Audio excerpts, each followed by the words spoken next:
অনেকদিন পর আজকে নিজ হাতে বাড়িতে মিষ্টি বানাবো গুঁড়া দুধ দিয়ে। এত বড় বড় রসমালাই বানাচ্ছি, দেখো কি সুন্দর হয়েছে, মাশাআল্লাহ। আমার শ্বশুর বাড়ির লোকজন মিষ্টিটা একটু কমই পছন্দ করে, সেজন্য মিষ্টিটা খুব একটা বানানো হয় না। তবে আজকে আমার নিজেরই মিষ্টি খেতে খুব ইচ্ছা করতেছে, তাই ভাবলাম আজকে বাড়িতেই বানিয়ে ফেলি আমার পছন্দের রসমালাই। আর এটা বানানোর রেসিপিটাও না খুবই সহজ। একটা বাটির মধ্যে আমি একটা ডিম ফেটিয়ে নিলাম, তার মধ্যে দিয়ে দিলাম গুঁড়া দুধ, অল্প একটু বেকিং পাউডার আর অল্প একটু ঘি।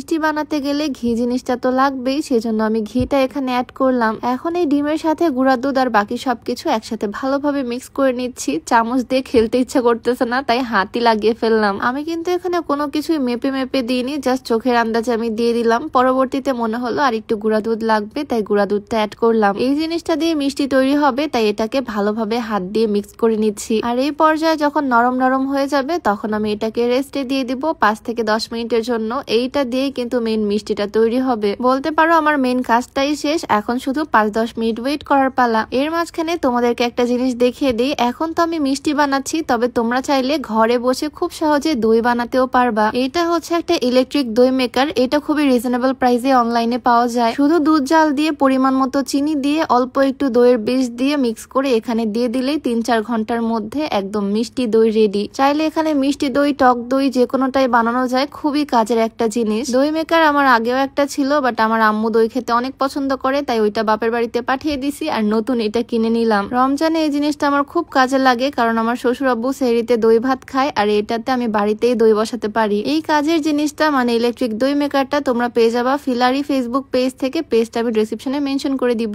তো এদিকে বকবক করতে করতে আমার 10 মিনিট কিন্তু হয়ে গেছে, আর এর মাঝখানে এই ডোটা অনেকটাই শক্ত হয়ে গেছে। মিষ্টিগুলো যাতে সফট হয় তাই আরেকবার আমি হাত দিয়ে ভালোভাবে মিক্স করে নিচ্ছি। অল্প একটু ঘি নিয়ে আমি একটা প্লেটে মাখিয়ে নিচ্ছি। এই প্লেটে আমি মিষ্টিগুলো বানিয়ে বানিয়ে রাখবো, আর হাতের তালুতেও একটু ঘি মাখিয়ে নিচ্ছি। তোমরা কিন্তু মিষ্টির শেপটা ইচ্ছা মতো দিতে পারো, অনেক ছোট ছোট করে বানাতে পারো যদি রসমালাইয়ের একদম এক্সাক্ট শেপটা দিতে চাও। তবে আমার একদম ছোট ছোট করার ধৈর্য হচ্ছিল না, তাই একটু বড় বড় করে গোল গোল বানিয়ে ফেললাম। দেখো মিষ্টি কিন্তু প্রায় অনেকগুলোই হয়েছে, আর এখানে দেখতে কম মনে হচ্ছে, তবে এগুলো যখন দুধের মধ্যে দিব, যখন ফুলে উঠবে তখন দেখতে পাবা কত বড় বড় মিষ্টি হয়ে যায়। তো যাই হোক, মিষ্টি বানানো কিন্তু আমার কমপ্লিট। আর এখন একটা প্যানের মধ্যে আমি দিয়ে দিচ্ছি লিকুইড দুধ। বাড়িতে গরুর দুধ নাই, তাই আমি প্যাকেট দুধ দিচ্ছি। তোমরা চাইলে গরুর খাঁটি দুধ দিয়ে করতে পারো, বা কন্ডেন্স মিল্ক দিয়ে করতে পারো, অথবা গুঁড়া দুধ দিয়েও করতে পারো, তোমাদের ইচ্ছা, দুধ হলেই হবে। সুন্দর একটা ফ্লেভারের জন্য 2টা এলাচ আমি এখানে দিয়ে দিলাম। আর এখন দুধটা ভালোভাবে জাল করে নিব, একটু কমিয়ে নিব। কয়েকদিন পরেই শীতকাল নেমে যাবে, বাট এই দেশে এবার মনে হচ্ছে বর্ষাকাল শেষই হচ্ছে না। রান্নাঘরে মিষ্টি বানাতে বানাতে বাহিরে বৃষ্টি চলে আসলো। তো এইদিকে দুধটা একটু তাড়াতাড়ি ঘন করার জন্য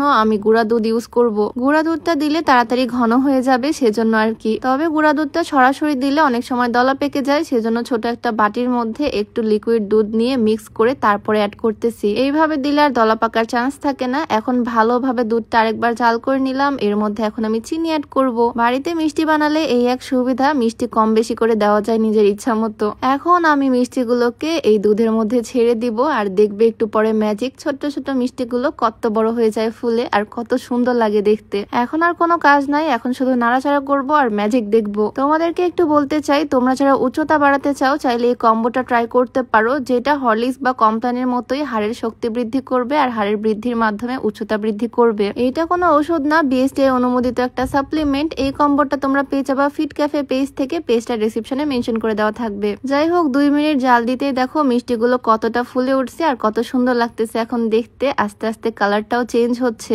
একদম লো হিটে দিয়ে জাস্ট 1 মিনিটের জন্য আমি ঢাকনা দিয়ে রাখবো, আর তারপরেই দেখো ম্যাজিক। মিষ্টিগুলো এখন দেখতে কত সুন্দর লাগতেছে, মাশাআল্লাহ। আরো ছোট ছোট শেপ করে দিলে মিষ্টিগুলো আরো ছোট হতো। এগুলো চাইলে লম্বাটে শেপ করেও দেওয়া যায়, নিজের ইচ্ছা মতো করা যায়। যেহেতু নিজ হাতে বানাচ্ছি, নিজের মন মতো করে বানানো যাবে। গন্ধটাই এত সুন্দর আসতেছে বলার বাইরে। আজকে আমার মিষ্টি খেতে ইচ্ছা হয়েছিল, আর একদম মন ভরেই আজকে খাবো। এই পর্যায়ে খাওয়ার জন্য একদম পারফেক্ট। তবে আমি দুধটা আরো ঘন চাচ্ছিলাম, সেজন্য আরেকটু সময় নিয়ে জাল করছি। আর এই হচ্ছে আমার মিষ্টির ফাইনাল লুক। এলাচ দিয়েছি, এলাচের বীজগুলো একদম ছড়িয়ে গেছে, খুব সুন্দর একটা স্মেল আসতেছে। আর এটা দুধটাও হয়েছে একদম ঘন ক্রিমি। সত্যি বলতেছি, গুঁড়া দুধের এই মিষ্টিটা না অনেক মজা হয়। তোমরা চাইলে একদিন বাড়িতে বানিয়ে ট্রাই করতে পারো। তো আজকের ছোট্ট এই ভিডিওটা কেমন লাগলো অবশ্যই কমেন্টে জানিও। দেখা হয়ে যাবে নতুন কোনো ভিডিওতে। সবাইকে আল্লাহ হাফেজ, আসসালামু আলাইকুম।